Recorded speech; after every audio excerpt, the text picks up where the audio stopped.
Hello everyone, कैसे हो आप सभी। आई होप आप सभी बहुत बढ़िया होंगे। स्वागत करती हूँ आपका मेरे YouTube channel DU new update में। तो आज हम आपके लिए लेकर आए हैं हिंदी सब्जेक्ट भारतीय भक्ति परंपरा व मानव मूल्य। ये सब्जेक्ट आपको फर्स्ट, सेकेंड, थर्ड और फोर्थ सेमेस्टर में आपको देखने को मिलेगा। तो सबसे पहले हम आपको इस सब्जेक्ट का सिलेबस दिखा देते हैं, जो कि इस प्रकार है। आप चाहें तो स्क्रीनशॉट ले सकते हैं। तो भारतीय भक्ति परंपरा व मानव मूल्य के ये आपको सिलेबस दिखा रही हूँ मैं, जो कि कुछ इस प्रकार हैं।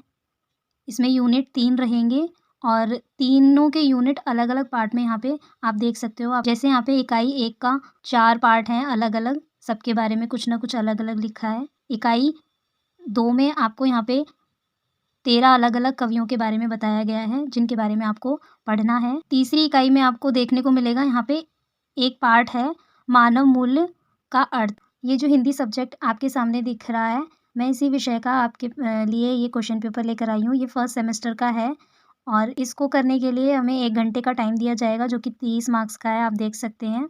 और यहाँ पे कुछ पार्ट बाय पार्ट होगा।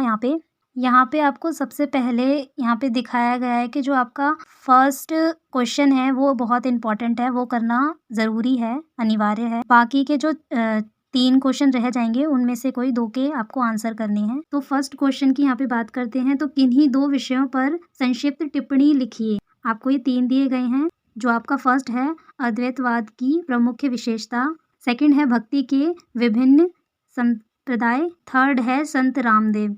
फ्रेंड्स, ये सभी आपके सिलेबस से रिलेटेड है। अगर आपने पढ़ा है तो आपको पता चल जाएगा ये कौन से चैप्टर का है और ये किस में से आया है। तो चलते हैं हमारे दूसरे प्रश्न की ओर। भक्ति काल के कवियों के संदर्भ में मानव मूल्य के महत्व पर प्रकाश डालें। तीसरे प्रश्न की बात करते हैं। भक्ति काव्य पूरे भारत में जोड़ने का माध्यम बना, क्या आप इससे सहमत हैं? चौथे प्रश्न की ओर।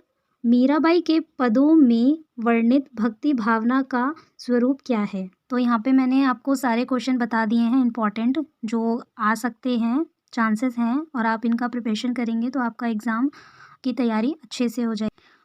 फ्रेंड्स, क्वेश्चन पेपर के मिलते ही आप ये याद रखें कि आपको कितने क्वेश्चन दिए गए हैं और कितने में से आपको कितने प्रश्नों के आंसर देने हैं। जैसे यहाँ पे थर्ड हेडलाइन में लिखा हुआ है, प्रश्न पहला जो है वो बहुत अनिवार्य है, उसे आप छोड़ नहीं सकते। बाकी 3 में से आपको ही 2 करने हैं, तो आप ध्यान से करिएगा। तो गाइस, ये आपका सेकंड पार्ट है, जिसमें से आपको किन्हीं 4 प्रश्नों के आंसर देने हैं। पहला क्वेश्चन है भारतीय संस्कृति एकता में भक्ति के महत्व पर विचार कीजिए। दूसरा प्रश्न है पुष्टि मार्गीय भक्ति के स्वरूप पर प्रकाश डालिए। तीसरा प्रश्न है आपका मीराबाई के काव्य में स्त्री चेतना के प्रमुख स्वर क्या हैं? चौथा प्रश्न है सूरदास की भक्ति की विशेषताएं बताइए। 5वां प्रश्न आपका है शंकर देव के काव्य की वैचारिक भाव भूमि पर विचार करें। छठा क्वेश्चन है आपका रैदास की भक्ति भावना पर प्रकाश डालिए। तो गाइस, ये सभी जो प्रश्न आपको दिए गए हैं वो आपके सिलेबस से ही रिलेटेड हैं। सिलेबस आप अगर एक बार ध्यान से देखें और पढ़ें तो आपको कोई भी क्वेश्चन मुश्किल नहीं लगेगा। वीडियो पसंद आए तो ठोक दीजिए, महाकाल का ठोक लीजिए, 5000 लौटे दिख जाना चाहिए और ज़्यादा से ज़्यादा शेयर करें। अगर तुम लोग नए हो तो सब्सक्राइब करो, वो जो लाल वाला बटन है उसके भूलें, जिससे कि आपको आगे की अपडेट्स जो आती रहे वो आपको हैंड टू हैंड मिलती रहे। Thank you for watching.